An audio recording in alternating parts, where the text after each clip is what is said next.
Good morning. Ngasigi akoigi video happening yeminarase ko. Ado ngasi se sagon se numit ko. Sagon se numit se akoina sinagadaba color set kadaba color haragadi hangapan machu ko. Yellow machu se nabi bayai. Aduga number dana haragana 25 ko.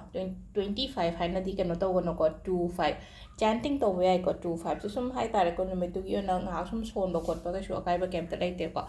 Ado mu Krishna Jarmagi ngasi dum tawba yaba dum manifestation ke ka tawbi be yai ko aduga amana Thursday gi rituals hai tare ko Thursday gi rituals se mamang da sum aina share tawgi ba yawe na ko Thursday rituals se da akoina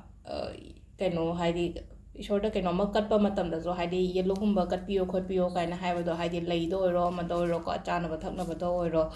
adumaina aduga amana yaringai aina mamangdasu haibudi haigare mu reminder oina ko hadi ko kumba lu topi gano hadi kano no meti hoi laigi no meni kana ko tumge khotke kana ko tau kemta adumaina hai tar tau bion hadi ising oina mathak te khi topiyo ba hadi irubudi hadi thursday no meti yaringai avoid topiyo hadi ko lu bo khot pase ko sise ma laire ko adu aham bada khoi card ki message ing winner se adu timing afaba se ko ai hape haijara ke ko shi na karamba matam se phage haibado ko kena thaba aruba chakadaba leibagumba leiragadi sigi matam sigi matungina chakpiba haitare ko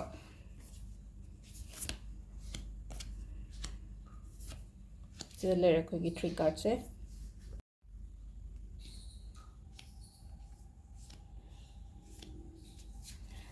leira card hum se ko khoi first ki the high prestige and like ko high prestige se kogi kitang kaino oiba haitare ko ishagi oina sum ngasigi oina hairabnina ko kitang spirituality rom da khara ko haidi ko kano tobiyo mind se divert tobiba haitare ko hadi life khoram mani khangde line ning mani khangde ko hadi atopa da kok se kemta haidokta na haitare ko aduga tumina leibiba haitare ko ngasi se wa su kya ngang thokono tumina leibiyo aduga enje haise hadi kitang light tin khoram ba khopa sugumba sida focus tawo ngasi gi oina hairagadi ko aduga ani subagi se na haitare ko hadi ngasi se adum nangonda takpiba tambiba adagi guide tawbiba mi gumba adum thengnagani ko hadi thaba ingkhang gi da afaba romda hadi lamjingbiba haitare ko adumaina gumba khara piri ko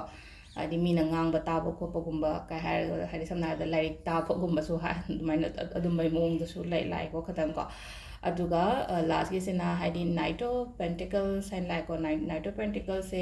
hadi sida haitare ko hadi ai se aigi hazik haitare ko hadi planning mayam amma kaino ma tauge kaina khallaga lai se haurage na khali se haudadan laibado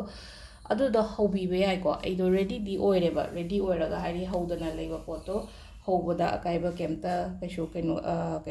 kemta kaide ko adu hadi pot ama tauge haraga di action lobo khopa kaisho kaide aduga timing sina ko ayuki pung mariga minit yankai tagina taruka minit kuntra mathoi phong lere dagi mapan ga minit kuntra pan dagina ani ga minit kun phong lere dagi ahum ga minit yankai doi dagina